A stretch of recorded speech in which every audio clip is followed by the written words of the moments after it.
Hello guys! Good evening. Pagod na yung boses ko kaya hindi na ako pwedeng kumanta. So, let's have a real talk na lang, okay? Let's talk about, maybe let's talk about the pandemic first. Okay, and then later na lang yung mga serious matters. Although this one is quite serious as well. No? I'm startled, or shall I say, nababahala din because of the recent cases, surge in cases of positive with COVID-19. And right now, the hospitals are again, 80%, 70% in capacity. And you know how it is. The frontliners get tired too. And especially for illness like COVID-19, wherein it's really disheartening because there is no support, because all the one that would attend to you are really the frontliners. There are no relatives that would assist the frontliners. So today there is around 7,103. I thought we had that high of 5,000, then 433, and then suddenly it's 5,400, and then suddenly now, and then it's 4,000 level again, and then now it goes to the 7,000 level. I'm not sure if there is a day during the pandemic that we had 7,000. Di ko na kasi monitor. Busy rin kasi ako. But anyway, but what I'm saying is, it's really a cause for alarm. And even in our town in Pola, it used to be a zero case town, and now there is quite a number, although it's still a single digit, pero nakakabahala din, right? Because it's a small town, it's 72 kilometers from Calapan, and if someone gets ill, it will take time to be transported to the nearest hospital. And if you want to go to Manila, the option is to pass through the sea by riding in a Roro, and then there's no fast cut, there's no supercut right now, and then travel from Batangas to Manila, which will take around 2 hours. So it's really disheartening at this point, and I felt guilty in a way because I traveled recently, but from now I have this determination, or shall I say plan, of not traveling muna in abeyance in the meantime because of the recent surge in the pandemic. And it seems to me, my conclusion is that there are really lots of people there, just walking, and you would have a chance to meet grocery, even on the van, even in the LRT. The turnout will be positive, and as such, they might infect you. But if there's any consolation, is according to, I don't know if I'm correct. Can you correct me, please? Especially my daughter who is a doctor.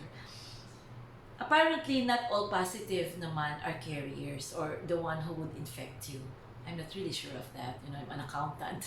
Nag-aalam-alaman lang ako sa medicine. So, but then again, it's still a cause for alarm for all of us, because, we cannot choose people that we would get interacted to. And of course, I was always hoping talaga that I would get vaccinated. But ang layo pa natin sa pila, because the frontliners and then the senior citizens, ang senior citizen, di ba? So, which I completely understand. It's just that I'm just trying to say that malayo pa tayo sa pila, yung mga katulad natin ng working class, no?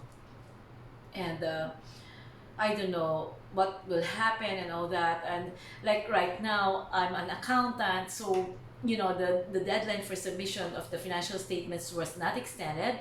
It's still April 15, and I also have other ongoing audits by the BIR and all that. So it's really a busy period for me. And as such, when you're busy, then you're stressed out, and that it declines your immune system. And that's my worry right now, actually. So I really pump myself with vitamins and all that. The one that I bought from the online sellers, even Usana and all that. So it's really nakakabahala, no? Nakakabahala siya.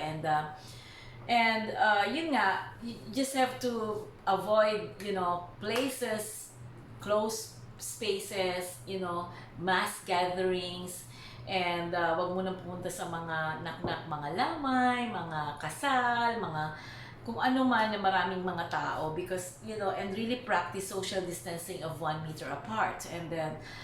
And recently nga, even there's even a restriction in so far as yung pagpasok ng mga passengers sa Pilipinas. So you can just imagine, parang di ko alam kung 15,000 o 1,500 lang. Paano mangyayari yun kung 1,500 lang? Di balik na naman tayo sa square one? Kasi ilan ba ang laman ng isang eroplano na galing Amerika, di ba?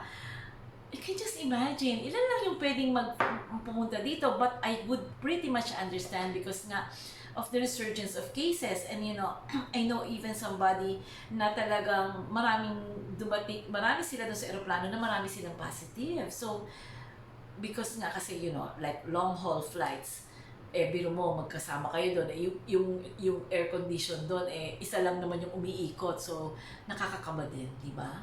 Nakakakaba din talaga. So I suggest that we should really be cautious of this, and that para tayong balik uli nung 2020, honestly, which I find it very disheartening because di ba, we're supposed to learn our lesson. We're supposed to more or less have studied the occurrences of the past, and as such, we should know, di ba? Hindi ko alam ano ba yung pandemya? Ano ba yung sorry ha, I'm trying to implore a little religion here, pero hindi kaya sorry ha, pero parang kasi baka naman nagkulang na tayo talaga sa pananampalataya din, no? Sorry, hindi ko alam kasi. Hindi ko siya maipaliwanag because in fairness din, hindi lang naman din sa Pilipinas, even sa ibang mundo, although yung rich countries, they were able to have a budget for the vaccines, and tayo wala. Ako, sabi ko sa'yo dati, ang pipili ko sana, sabi ko is Pfizer, and then sabi ko AstraZeneca, Moderna, pero parang recently, of course with the positive feedback from my friends abroad who took Sinovac, and maganda naman daw siya. Okay, so kumbaga parang, kahit na nga basta importante magkaroon tayo ng protection, di ba? So, because we don't know, especially people like my age, no? So, people like me who are always stressed and, masyadong madamdamin, malungkutin and all that, di ba? Kaya malungkot, LV. Ay, nako, LV. That's why I'm trying to be, I'm trying to uplift my spirits and, focus on the good things, the good times, remember the good times, remember people who truly care. Yun na lang siguro, no? So, like, I really don't know what to do. You really, kumbaga parang kung sa yung sa marketing, no? El caveat emptor. So, let the buyer beware. So, in this case, ganun din siguro na mag-iingat na lang talaga tayo in our own capacity. And don't scrimp on face mask, face shield. Make it a habit na lang talaga. No? Yun ay talaga parte na ng buhay natin. Na magsuot ng face mask at face shield. So, yun. Yeah. So, what is my recollection and what is my perception or what is my thinking on that? Paano nangyari yun? Well, I think it's a combination of everything. Number one is economics-wise, economy-wise. Mahirap din kasi mag-lockdown kasi walang-wala na tayo eh. Hindi naman tayo mayaman na bansa, di ba? So, walang-wala na talaga tayo. Ang laki na ng utang natin, no? So, mahirap nang mag-lockdown. At saka isipin nyo naman din yung mga tricycle drivers, mga jeepney drivers, kung magla-lockdown ulit, paano na naman sila? Saan na naman sila kukuha ng pera nila, di ba? Konsuelo na lang din sa amin, katulad namin na may trabaho, fixed na trabaho, na tumatanggap ng sweldo 15 at 30, di ba? Paano naman yung iba, di ba? So parang, you can just imagine. So, yan, economics-wise. And number two is people then. I think, me included, we lack discipline talaga. Parang gusto kong i-promote yung dati ng, alam mo yun, sa ikaunad ng bayan, disiplina ang kailangan. Kulang talaga tayo ng disiplina. Let's admit it. Come on. Even, educated person like me is matigas ang ulo, di ba? People. Really, people. And possibly because of our shall I say, culture, no? We like to mingle, we like to dance, we like to sing, we like to attend weddings. Pag kumakain sa restaurant, kung pwede daw, wag na magsalita at wag na paano naman mo, di ba? So you have to take off the mask and then, siyempre nag-uusap kayo, siyempre yung, di ba? Tatalsik talaga yan.